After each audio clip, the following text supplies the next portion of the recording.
Bienvenidos nuevamente, mis amigos, mis amigas, a esta convención Mujeres Omega 2023. En esta ocasión tenemos a Adela Fernández que nos va a traer Fidelidades Invisibles. ¿Qué es Fidelidades Invisibles, Adela? Bueno, ahora a lo largo de la ponencia vamos a profundizar un poquito más, pero realmente es algo a lo que estamos siendo fiel, pero que no estamos viendo del todo.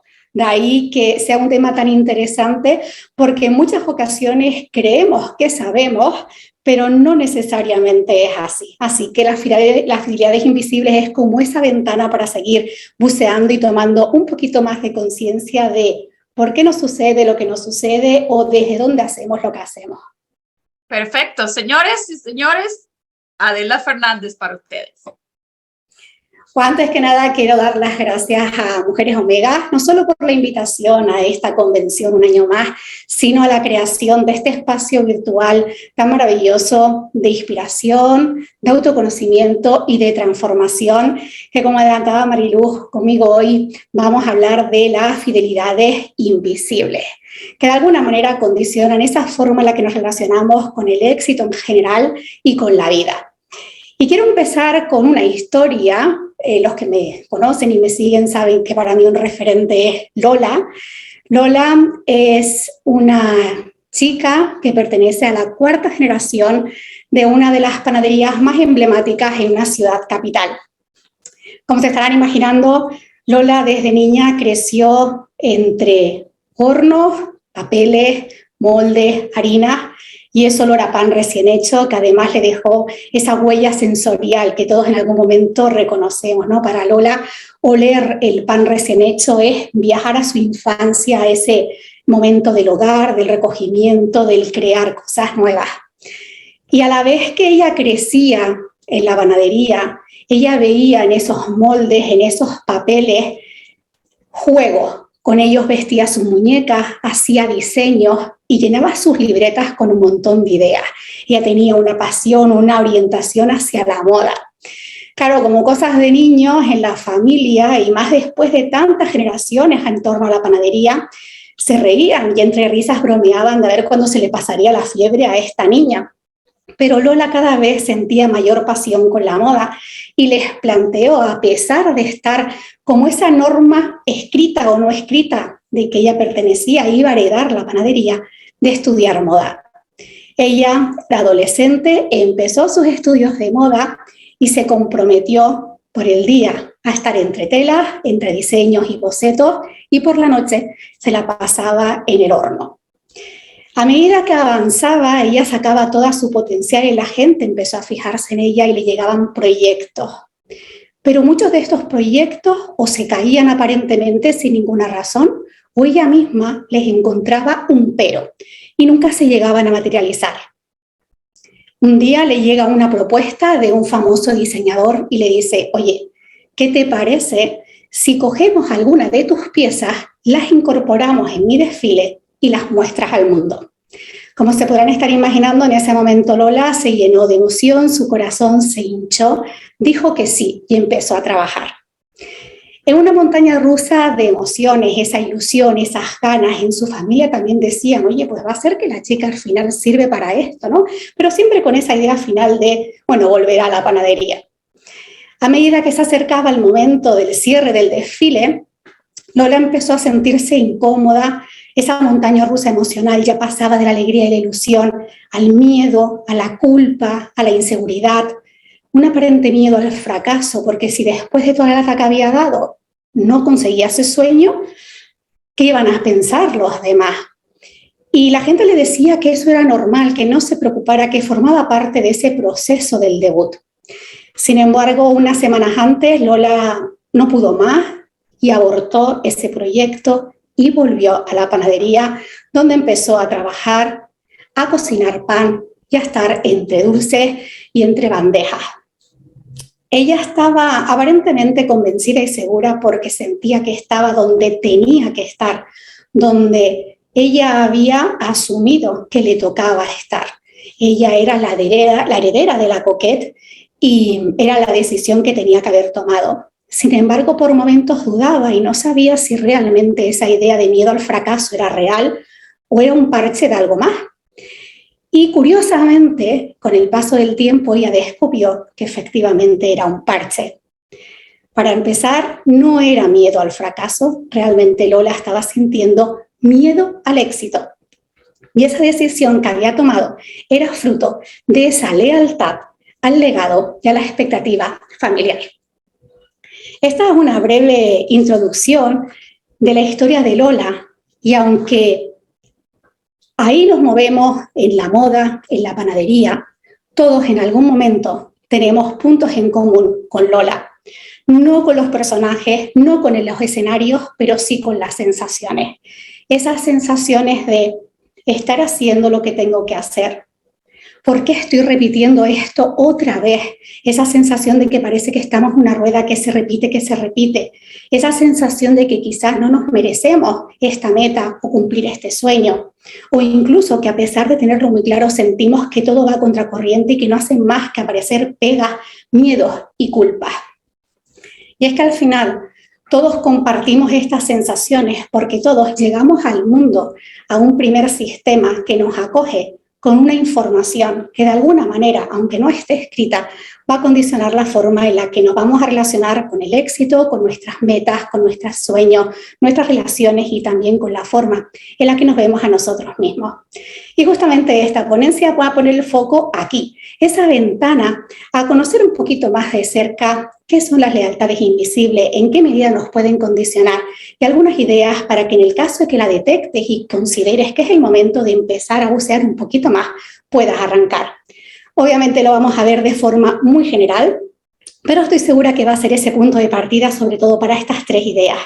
¿Qué son las fidelidades invisibles? Que ya antes adelantábamos un poquitito con Mariluz. Segundo, ¿en qué áreas de nuestra vida nos puede condicionar y cómo nos puede condicionar? Y tercero, ¿qué podemos empezar a hacer en el caso de que queramos empezar a transformarlo? Te doy las gracias por acompañarme en este ratito de ponencia y además te invito a que si estás aquí ahora en el momento del estreno, cualquier pregunta, cualquier idea o cualquier cosa que me quieras compartir, lo dejes en el chat, que también a lo largo de estas semanas yo estaré viendo y en la medida de mis posibilidades pues trataré de responderte. Así que como te decía, vamos a aprovechar la historia de Lola para empezar a aterrizar esto de las fidelidades invisibles. Antes te decía que una de las dudas que tenía Lola es si realmente ella tenía miedo al fracaso. Y ella se dio cuenta que quizás no. ¿Qué pasaría si realmente Lola lo que tenía era miedo al éxito?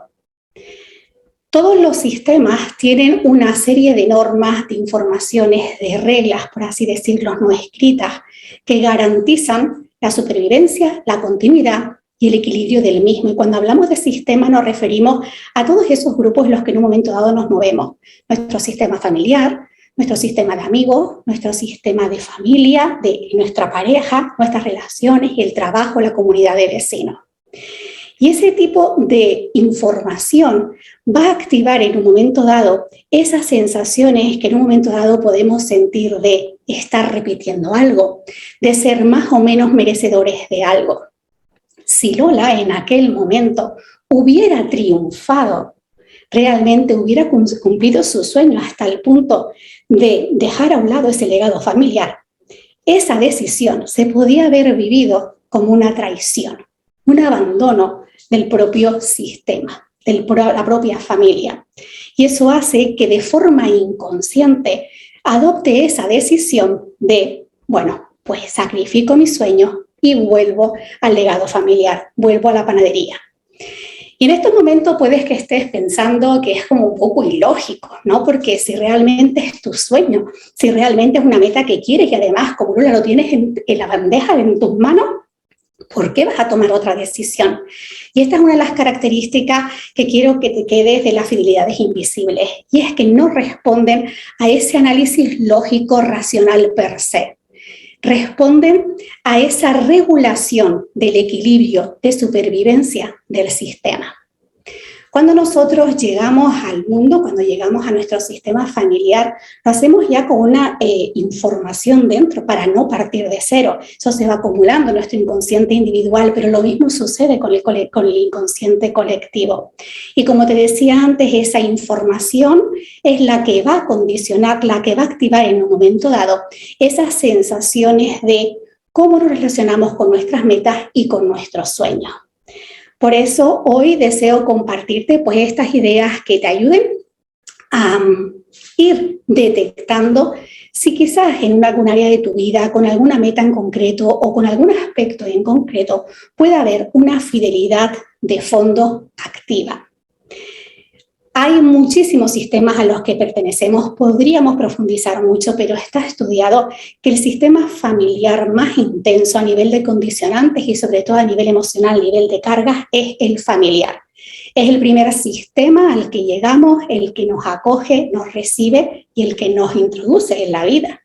De alguna manera, esas fidelidades con respecto al sistema familiar se convierte en una especie de deuda existencial, que de alguna manera nosotros entendemos que tenemos que pagar y así asumimos una serie de expectativas, de valores o de reglas de vida para ser fiel a ese sistema y también sentirnos reconocidos y aceptados por nuestros ancestros.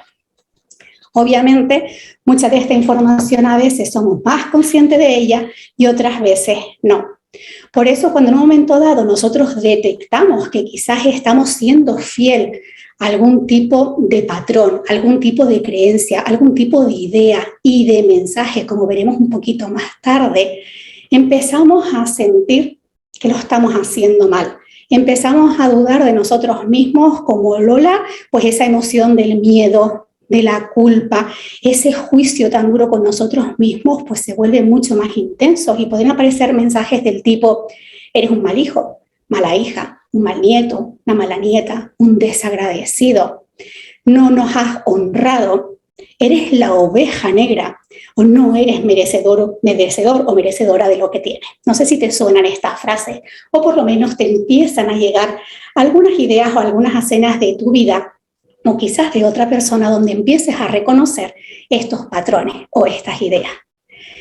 Esta intensidad y esta carga emocional, ¿no? Y esta sensación de lo estoy haciendo mal, estoy siendo infiel, estoy traicionando, hace que las fidelidades invisibles se consideren a veces como reguladoras de culpa. Y de ahí la importancia de relacionarnos con estas fidelidades desde el mayor abrazo. Dejar a un lado esa mente lógica que quiere tratar de entender, que quiere enjuiciar, que quiere analizar, quitarle el peso incluso de esto está bien, esto está mal. Las fidelidades son simplemente el reconocimiento de una información que hemos ido adquiriendo, que hemos ido adoptando como nuestros marcos de referencia y que en un momento dado van a hacer que nos movamos hacia un lado, hacia el otro, que actuamos desde un punto, desde otro. Así que más allá de sacar el látigo y ser tan duros con nosotros mismos, lo que te invito es a tomar distancia, perspectiva y observar y recoger toda esa información pues desde el mayor abrazo hacia ti mismo. Una vez que ya sabemos un poquito cómo surgen estas fidelidades invisibles, pues la siguiente pregunta es: oye, ¿y en qué contextos de mi vida me pueden condicionar? Y como estarás intuyendo, probablemente en absolutamente todo, porque la vida trata de ti y esos marcos de referencias desde los que tú vives son tuyos. Poniéndonos en los tres pilares de esta convención, el ser, el hacer y el tener, también ahí las fidelidades invisibles juegan un papel fundamental. Pero quiero que te quedes con tres marcos, que va a ser la relación con el éxito y el trabajo, la relación de pareja o con las relaciones de amigos, y el tercero, en ese reconocimiento y en esa valorización de ti mismo y la evolución de tu ser. Y te quiero dejar algunas pinceladas, algunas ideas para que empieces un poco a detectar o a reconocer si estos patrones están presentes o te suenan. Además, si mientras me estás escuchando ha venido algo a tu mente y dices: oye, pues es que ahí me suena que en mi entorno se dice, en mi familia, a mi alrededor, mi vecino, lo que sea, déjamelo aquí en el chat y así yo voy leyendo y voy compartiendo contigo pues mis impresiones. Cuando hablamos de la relación del éxito y el trabajo, pues ya tenemos el primer ejemplo, que es Lola. Lola tiene un legado familiar, esa norma no escrita de eres la heredera de la coquette. Y eso que a veces se va repitiendo y que de entrada a lo mejor no tiene mayor intención, eso va calando, se va grabando en nuestro registro, en nuestra huella emocional, en nuestras células y la vamos asumiendo como cierto. Entonces, uno de los activadores en nuestra relación con el trabajo es esta. Otro es, pues, las profesiones de familia. Familias de médicos, familias de abogados, familias de funcionarios, y ahora de repente viene uno y dice, no, es que yo quiero emprender. ¿Qué vas a emprender? O sea, estás desequilibrando el movimiento normal del sistema. Otro ejemplo puede ser el proyectar sobre esas criaturas que llegan una intención. Por ejemplo, tú vas a venir a salvar a la familia, tú vas a hacer lo que tus padres no pudieron hacer, tú vas a venir a salvar pues las deudas pendientes, ¿no? Un poco esas proyecciones que ya hacemos de antemano, incluso antes de la gestación. ¿A cuántas familias no les podemos decir, uy, es que este va a llegar para cuidarme a mí? Esto tiene que ver con la parte de las relaciones, pero también influye de una forma más o menos directa en cómo vamos a gestionar nuestros sueños, nuestras metas, nuestros proyectos y nuestro éxito en general. Otro puede ser el tema del dinero. Esto seguro que lo has oído en muchísimas ocasiones, pues familias que giran en torno al el dinero corrompe. Entonces hay personas que parece que tienen agujeros en las manos y según les llega, se les va. Y es simplemente porque han ido adquiriendo esa idea con respecto al dinero.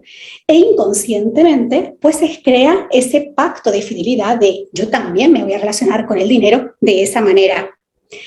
Y aquí también quiero hacer ahora otra mención, que es, por ejemplo, que cada vez estamos con más presencia digital. El tener una presencia digital en redes sociales, escribir un libro, una convención, dar una ponencia, implica mostrarte, implica hacerte visible.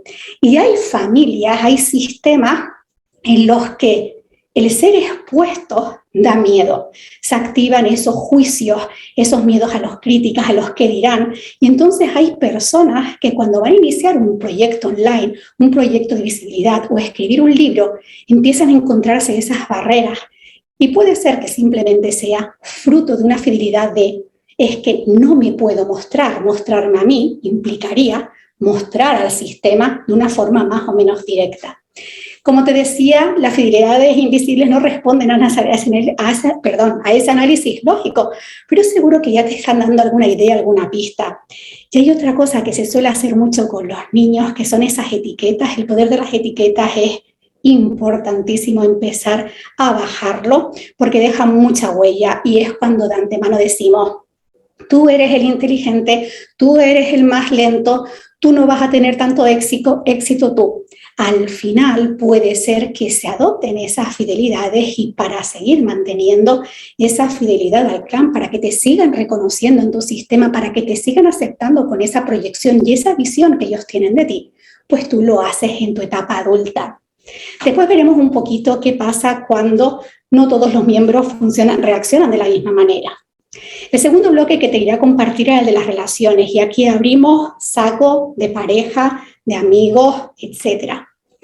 Si tú eres una persona que has crecido con un padre o una madre que no ha sido feliz, que no ha tenido pareja, puede ser que tú asumas que tú tampoco puedes, porque ¿cómo vas a hacerlo tú cuando tus padres no lo fueron? Hay un psicoanalista, uno de los padres del psicoanálisis, que él decía que en los 3-5 primeros años de vida firmamos o creamos nuestro guión de vida acorde a estas lealtades, a eso que vemos en esa primera etapa tan significativa de nuestra vida y lo que traemos ya desde la gestación. Y que al final nuestra vida se convierte o se proyecta en empezar a colocar esas fidelidades. Y esto de las parejas tiene muchísima fuerza y muchísimas personas no se permiten el disfrutar de una pareja o de vivir la felicidad, de darse permiso de ser merecedores de la felicidad, porque eso implicaría ir en contra de cómo lo han vivido sus padres o sus abuelos o sus ancestros. Otro aspecto tiene que ver con esa idea de solo rodéate de estas personas o no vayas a dar mucho porque como des un poco la gente se va a aprovechar y eso lo que hace es que cada vez seamos mucho más cerrados, miremos en nosotros mismos y tengamos un nivel de desconfianza muy alto que afecta a las relaciones que tenemos. No entregues porque te van a apuñalar por la espalda o incluso él trabaja, sé independiente, válete por ti mismo. Y aquí quiero hacer un matiz porque aquí no es que la fidelidad en sí misma sea negativa, el punto está en cómo nosotros adoptamos ese pacto de fidelidad, de lealtad ante esa idea. Hay personas que el ser independientes lo pueden llevar al punto de cooperar, buscar ayuda, pero siempre con el foco puesto desde ellos que sean ese motor de autonomía, de crecimiento, de tener motivaciones e ilusiones en la vida. Y hay personas que lo pueden llevar al extremo de perfeccionismo tóxico, autoexigencia, el ser autosuficiente a nivel tóxico de yo puedo con todo y al final asumir muchísimas más cosas de las que te corresponden, asumir cosas que nada tienen que ver contigo, incapacidad para delegar, etcétera. Entonces aquí, más que etiquetar la fidelidad invisible como algo bueno o malo, de lo que se trata es de decir, ok, he reconocido esto, ¿en qué medida a mí me condiciona en mi vida? ¿Cómo siento que me puede estar limitando? De repente yo no siento que me esté limitando, sino que me está impulsando. Así que perfecto, porque la respuesta correcta es la que en este momento tú necesites tener y lo que en este momento te puedas permitir ver. Y cerramos este bloque con la parte del ser, del propio reconocimiento, del propio valor o de la propia evolución. Antes te decía lo de la exposición, ¿no? ¿Cuántas familias dicen o cuántos sistemas dicen es que aquí siempre se ha hecho así? Con lo cual, ¿cómo vas tú ahora de repente a querer hacerlo diferente? Que es que nosotros no hemos sabido hacerlo y ahora tú sí. Otro puede ser vienes de una familia con estas características, ¿a dónde vas? Por ejemplo, vienes de una familia de obreros que quieres tú ser un empresario. O que a lo mejor diga, nosotros siempre hemos mantenido este perfil, siempre hemos estado en un segundo plano, sigue tú oculto, no te muestres, baja la cabeza. Entonces todas estas cosas van condicionando la forma en la que nosotros nos permitimos experimentar, descubrir por nosotros mismos y cuestionar. En cuantos sistemas, en un momento dado, hacer una pregunta puede estar mal visto y basta una simple mirada, un gesto, no sé si tú tienes en tu experiencia, pues una mirada de papá, una mirada de mamá, suficiente para ir a crear esa huella y ese mandato de por ahí no vayas. Pues estas son algunas de las ideas, algunas de las situaciones, algunos de los momentos que pueden dar lugar al inicio, a la creación de esas fidelidades invisibles. Como ves, al final tocamos cualquier ámbito de nuestra vida. La cuestión es, una vez que las hemos identificado, que las hemos reconocido, ¿qué podemos hacer? Aquí podríamos profundizar muchísimo, pero te quiero dejar dos ideas. Una más concreta, con 4 acciones, y una muy general, o un poquito más general, que para mí es la brújula, esa brújula de regulación, sobre todo ante esa carga emocional de culpa, de miedo y de castigo hacia uno mismo. Con las 4 acciones, la primera es investigar. Busca en tu historia. Busca en tu árbol, pregunta a tus papás, a tus abuelos, o en aplicaciones, o en registros. Busca información, fechas que se repiten, nombres que se repiten, profesiones, personas que a lo mejor fueron excluidas en un momento dado o de las que nunca se habló y de hecho está prohibido hablar. Personas que a lo mejor fallecieron pero tampoco fueron reconocidas. Toda esa información va a ayudarte a un momento dado empezar a colocar ese origen, esa activación de esa posible fidelidad. Siguiendo con el árbol, el segundo punto es prestar atención a esas frases, esas reglas, esas normas no escritas que te decía antes, ¿no? Para Lola eres la heredera de la coquette. A lo mejor para mí es que tú vas a cuidar a tu madre. Entonces, oye, pregunta, trata de decir o reconocer qué frases, qué pensamientos, qué ideas se han ido repitiendo, no necesariamente con mala intención, pero sí han estado presentes. Recuerda que las palabras son energía, es información que se graba en nuestras células, se graba en nuestro sistema simplemente por la propia vibración. Y aquí hablamos, hoy estamos muy centrados en el sistema familiar porque tiene esa carga tan importante y porque es nuestro primer sistema, el que nos acoge, el que nos da la vida, pero esto aplica a tu entorno en general. Lo mismo, estás ahora queriendo dar un paso en el trabajo, pero tu equipo de trabajo dice, no, es que tú eres muy bueno haciendo estas funciones, que esto es lo que se te da bien a ti. Simplemente permítete ir reconociendo esas ideas. La tercera acción que te propongo, esta ya pica un poquitito más, porque eso trata de ir a tu historia, principalmente a la infancia. Reconocer traumas, huellas emocionales. Cuando hablo de trauma, no me refiero necesariamente a algo gravísimo. Un niño vive un trauma como algo que en un momento dado le descoloca y no sabe gestionar. A lo mejor un trauma puede ser una mirada de mamá y papá en un momento dado de por ahí no. No podemos mirar esos momentos desde la mirada adulta, porque ya lo hacemos desde otro punto de vista. Le metemos también esa mente y ese análisis de Jesús no es para tanto. Para los niños no hay grises, es blanco o negro. Por eso cuando nosotros nos permitimos bucear en nuestra infancia y reconocer esos momentos de huella, de impacto, desde la visión del niño, nos va a ayudar también a entender, a tener una mayor comprensión y ser compasivos con nosotros mismos de todas esas situaciones que en un momento dado nos pudieron marcar, pero no con esa mirada del adulto. Y la cuarta acción es, una vez que ya aquí hayas hecho ese trabajito, que hayas ido reconociendo, empezar a cuestionar. Lo puedes hacer solo, lo puedes hacer acompañado, todo va a depender de tu momento, de lo que tú necesites y de lo que te puedas permitir vivir, ¿no? Pero a veces simplemente necesitamos hacernos preguntas del tipo, oye, ¿esto es verdad? ¿Realmente esto es verdad? ¿Tengo la absoluta certeza de que es así?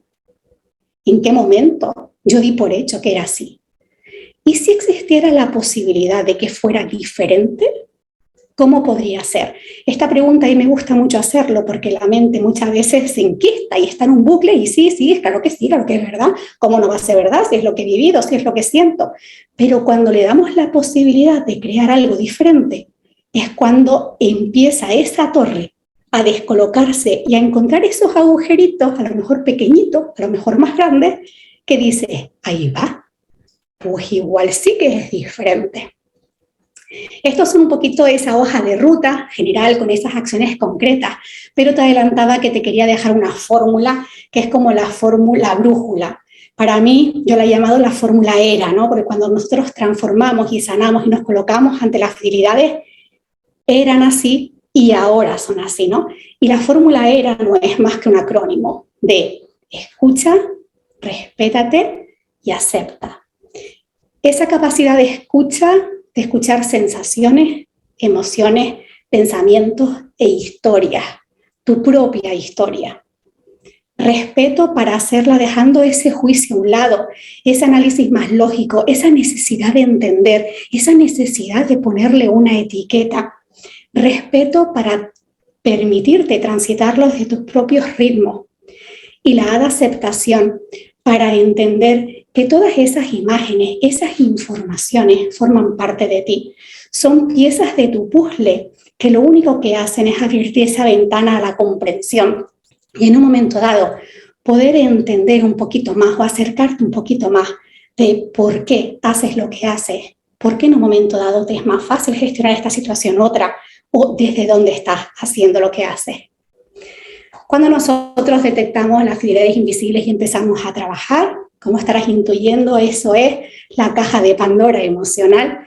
Y como todo proceso de trabajo y reflexión personal, al final podemos pasar por momentos de desequilibrio, sentir que nos estamos perdiendo, que nos estamos desequilibrando o incluso que estamos teniendo una pérdida personal importante. De ahí que sea sumamente importante ese abrazo, esa escucha, para recibir esas informaciones y gestionar esa información de la mejor manera que puedas. Que te puedas permitir preguntarte, ¿qué estoy sintiendo? ¿Qué estoy necesitando? ¿Con qué nivel de intensidad estoy viviendo esto? y sobre todo, ¿qué me puedo permitir hacer? Porque cuando a veces tomamos conciencia de algo e incluso detectamos el origen y decimos, ok, pues si ya me he dado cuenta y sé de dónde viene, listo, lo transformo. Y empezamos en un bucle que no entendemos.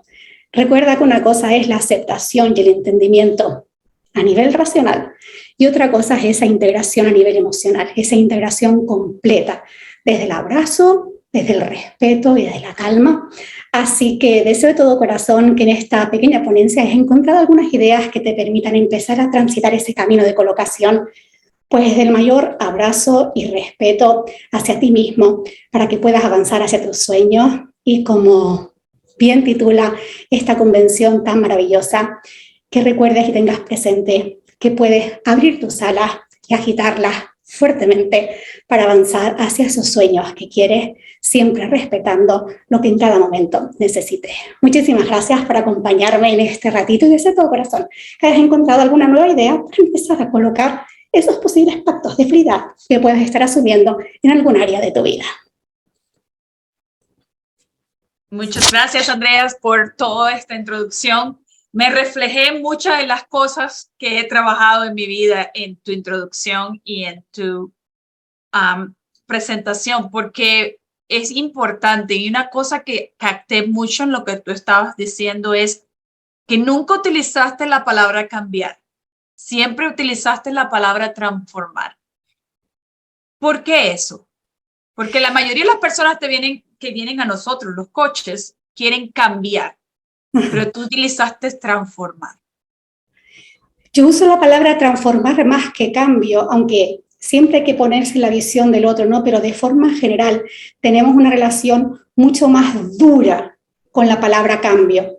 Entendemos que un cambio es pasar de aquí a 180 grados. Y el hecho de dar un pequeño paso lo infravaloramos, decimos no es suficiente, no lo estás haciendo bien, no es lo último que yo decía. En ocasiones me doy cuenta que estoy respondiendo, imagínate, a una fidelidad de mi sistema familiar y por eso no me permito tener una pareja, no me permito disfrutar de una relación de pareja. Resulta que empiezo un trabajo personal sola acompañada y voy a una primera cita. Si mi visión del cambio es que tengo que sanar, entendiendo eso como un giro de 180 grados, ¿qué voy a hacer? Decir, es que total, ¿para qué vas a la primera cita si después no vas a continuar con la relación de pareja?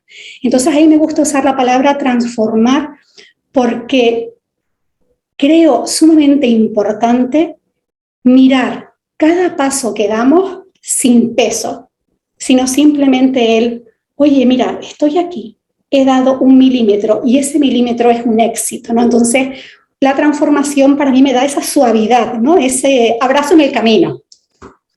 Sí, eso sí es verdad y es muy interesante lo que acabas de decir, el peso del cambio. El cambio es una palabra que yo tengo que cambiar y es una palabra tan fuerte. Y pienso que en mi punto de vista los cambios vienen de afuera y la transformación viene de adentro. Para mi punto de vista, creo que uno tiene que transformar en vez de cambiar, porque transformando vas construyendo un destino diferente. Estoy de acuerdo. En muchas ocasiones las situaciones se nos presentan, cambian y nos ayudan a tomar conciencia de algo, pero ese movimiento interno es diferente, ¿no? Es más sutil, es más real. Me fascina mucho que tomaste mucho la parte familiar, porque a muchos de nosotros nos criaron con un peso de que, ok, somos tu familia y tienes que responder. Si tú eres exitoso, tienes que responder por nosotros. Ajá. Y en verdad, no, nosotros no tenemos responsabilidades con nadie a excepción de uno mismo. Y ahí viene no solamente la parte familiar extensiva, sino también la de los hijos, la de los abuelos, la de los tíos. Entonces te quieren, o sea, si le dices a tu hijo, ok, sé independiente, sé libre, vive tu vida, contar y tú seas feliz, entonces eres malo. Pero si tienes a un niño también reprimido y no lo dejas hacer nada, entonces también eres malo. O sea, ¿cuál sería el término medio para todo eso? El término medio para mí, y realmente creo que la base es el no analizar. Al final es una cosa es lo que manifestamos a nivel consciente, ¿no? Lo que yo le puedo decir a mi hijo de, oye, recuerda que aquí tienes una familia, recuerda que tienes unos hermanos a los que puedes ayudar, recuerda que, ¿no? Lo que yo verbalizo. Y otra cosa es ese sentimiento interno. Ujú. Los sistemas en general buscan ese equilibrio, buscan esa proyección de que la persona sea feliz, que crezca, que evolucione, que siga prosperando este sistema. Y ese prosperar es desde la realización individual. Lo que pasa es que cuando estamos en vida, pues el sobreanálisis, el ego, la expectativa, el que dirán, los condicionantes, al final se ponen en juego las dos cosas y decimos, pero si quieres esto, ¿por qué me dices lo otro? Pues porque al final jugamos en lo dual, o sea, jugamos en el yo quiero, pero también quiero, pero me gustaría, pero sí, pero no, ¿no? Entonces, bueno, al final para mí el equilibrio está en la paz que uno siente, esa parte de, sé que mentalmente hay una vocecita que me dice, eres mal hijo porque estás faltando al legado familiar, pero si yo me escucho, si yo respiro y pongo las manos en el corazón, yo sé si mi latido está en ruido o no. Entonces el equilibrio para mí está en el sentirnos a nosotros más allá de esto.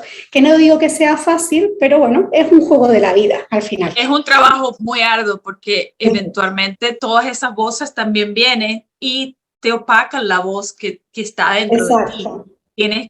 Tenemos que aprender a escucharnos un poco más y a ver el panorama completo, porque es confuso cuando, por ejemplo, por los padres te dicen, yo quiero que tú seas feliz, pero tú tienes que hacer esto. Ajá. Pero eso no es lo que me hace feliz, porque yo tengo que hacer eso. O sea, y es confuso para nosotros, incluso ya los adultos también, porque llevamos esa secuela que yo quiero ser feliz y yo me estoy escuchando adentro, pero mi mamá me dijo que tenía que hacer esto, mi papá me Ajá. dijo que tenía que hacer aquello, y es muy interesante todo este diálogo que tú trajiste. Sí, igual para mí hay una pregunta, bueno, más que una pregunta, es una reflexión que les compartía antes, ¿no? El decir, ¿qué es lo que en este momento me puedo permitir hacer? Y eso es al final lo que nos alinea con nosotros mismos, porque yo puede ser que incluso tenga una conexión profunda conmigo misma, que me sienta en coherencia y digo, mira, yo, por ejemplo, iniciando este nuevo proyecto profesional, voy a ser fiel a mí misma.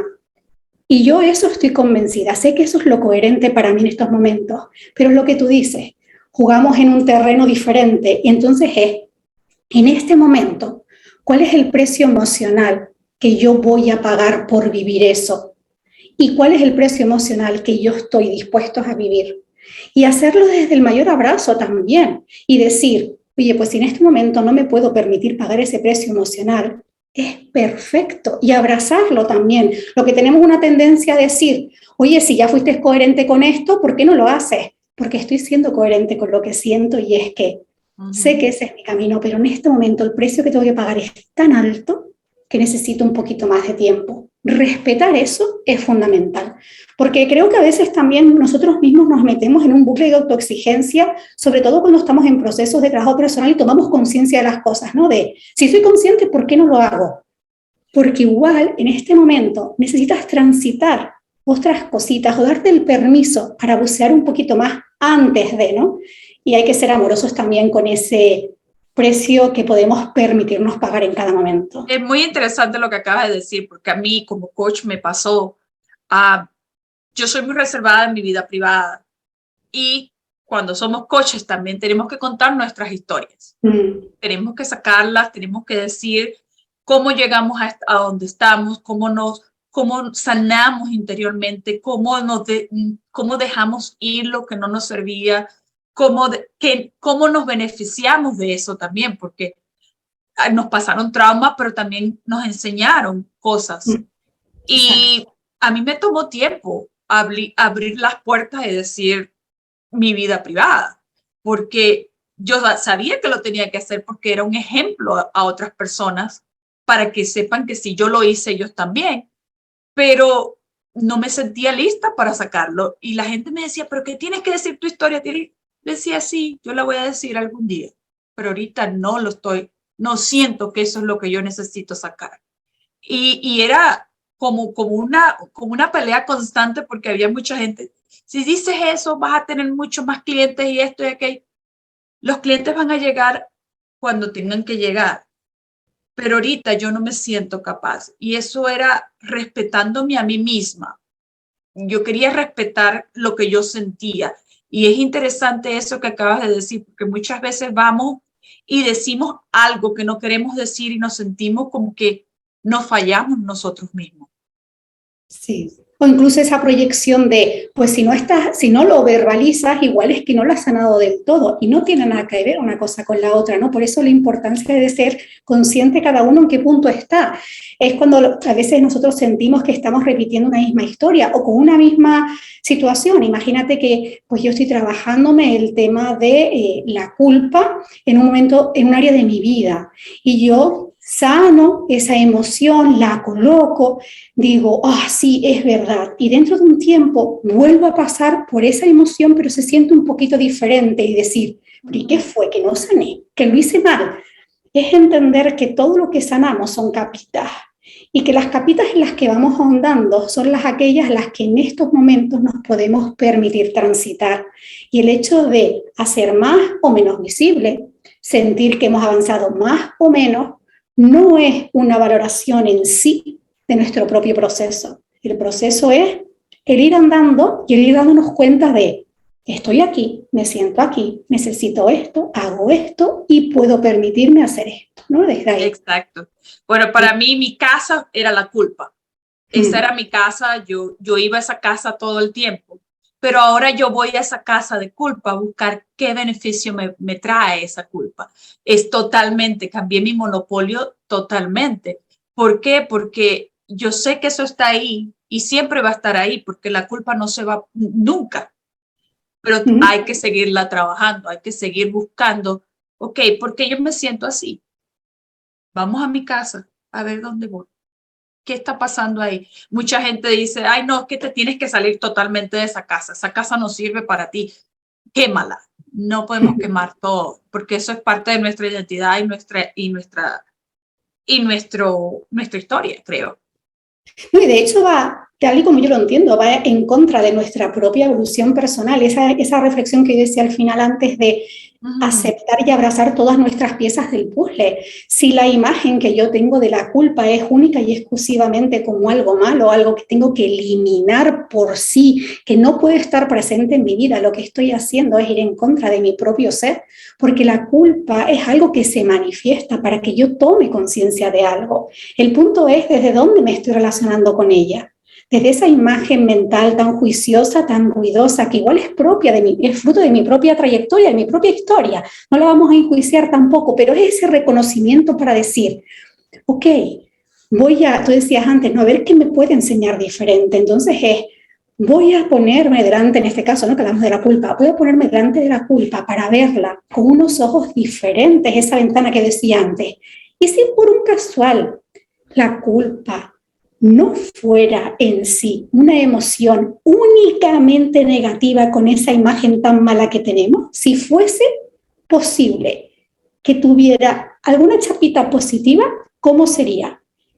Y seguro que ahí la culpa empieza a hablar y a mostrar imágenes, enseñanzas o situaciones que igual habíamos pasado por alto, ¿no? Mira, tú dijiste algo al principio de tu charla sobre los padres, sobre cómo la culpa de los padres y todo eso. Al yo enfrentarme la culpa, yo vi lo que mi madre buscaba cuando ella me hizo daño a mí. Mi madre no me estaba haciendo daño a mí, ella estaba buscando su felicidad. Pero si yo voy con la entrada en una cajita sin tener la mente abierta a ver qué beneficio, qué era lo que buscaba ella, yo no hubiese visto eso. Yo estuviera todavía con ese rencor y con todo eso dentro de mí. ¿Por qué? Y estirándole una culpa, porque ella no estaba tratando de hacerle daño a nadie, ella lo estaba buscando su felicidad. Y es importante lo que acabas de decir también, que tenemos que ir con la mente abierta a ver la culpa, a ver el ego, a ver el miedo, porque todos tenemos miedo y el miedo es algo que nadie te puede quitar, eso es algo que está ahí y es una defensa de tu organismo. Y si Sí, te quitamos el miedo, te quitamos la vida. el miedo en su justa medida se llama prudencia, con lo cual pensar que hay que eliminarlo es aventurarte a estar expuestas a peligros por puro gusto, ¿no? Por amenaza. Exacto, Sí. exacto. Y como tú dices, no podemos eliminar ninguno de esos sentimientos, lo que tenemos es que explorarlo y ver dónde nos llevan. Y esa parte que Y te acabas de tenemos que decir, aprender. me parece súper interesante eso que te acabas de decir, ¿no? Porque hoy hablamos de las fidelidades invisibles, las nuestras, porque al final nosotros nos centramos en nuestra historia, nos centramos en nuestra propia evolución de nuestro ser. Pero cuando reconocemos a lo mejor algo, sobre todo el sistema familiar, que es el más intenso, ¿no? Es que mamá me trató así, papá me trató así, es que en mi casa fue así. Tener esa mirada, no para sanarlos a ellos porque no nos corresponde, No, pero entender también que ellos están respondiendo a bases a unos pactos y a unas fidelidades de su historia, que en muchas ocasiones nosotros no tenemos ni la pajorera idea de nada. Y tu exacto. papá y tu abuela lo mismo, y tu tatarabuelo y tu otro abuelo, y si hubo algún hermano, o sea, cada uno adopta una forma de ser fiel a esos pactos totalmente diferente. Por eso hay veces que dices, pero ¿y por qué tu hermano sí puede hacerlo y tú no? Porque cada uno venimos con una misión, una forma de explorar, de descubrir y de reconocernos y de crecer totalmente diferente. Y ni está bien ni está mal. Es la que hemos venido a desarrollar y la que hemos venido a disfrutar, a conocer y pues, a vivir dentro de nuestras posibilidades. Exacto. Y nosotros somos responsables de nosotros solamente, no de nuestros hijos, de nuestra familia. Podemos ayudar, pero no podemos cambiar. Y si vamos con de esa manera consciente de, ok, sí, lo voy a ayudar, pero sé que no va a cambiar. O sé que no lo puedo cambiar. Y si cambia, cambia a su manera. Es muy importante porque a veces juzgamos cruelmente porque queremos que las personas sean como nosotros. Exactamente, y al final nosotros somos acompañantes, o sea, yo te acompaño de la mejor forma que sé, de la mejor forma que puedo estar, de la mejor forma que te puedo acompañar y que te puedo brindar una oreja, un hombro, una palabra, pero esa transformación y esa vivencia es de la otra persona, no es nuestra. Exacto, exacto. Y todos tenemos dentro lo que necesitamos para transformarnos Exactamente. y para movernos. Nadie puede meterte nada en la cabeza. Tú tienes todas las herramientas adentro de ti. Lo que necesitas es a alguien.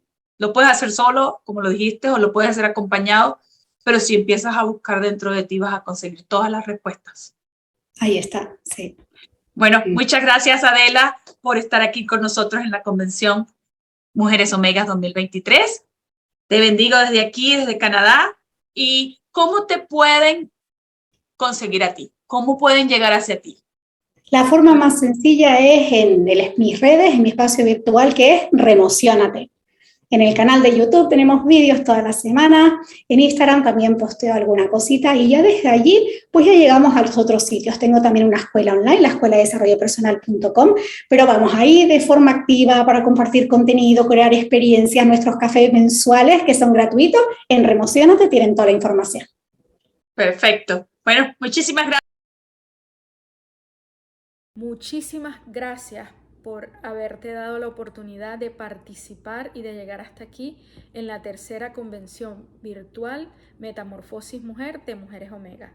Mi nombre es Mayrin Neves, yo soy la fundadora de Mujeres Omega, que es una organización sin fines de lucro que se esfuerza constantemente para crear una comunidad de apoyo enfocada en brindar oportunidades a las mujeres para su crecimiento personal a través de la capacitación, networking y conversaciones reflexivas.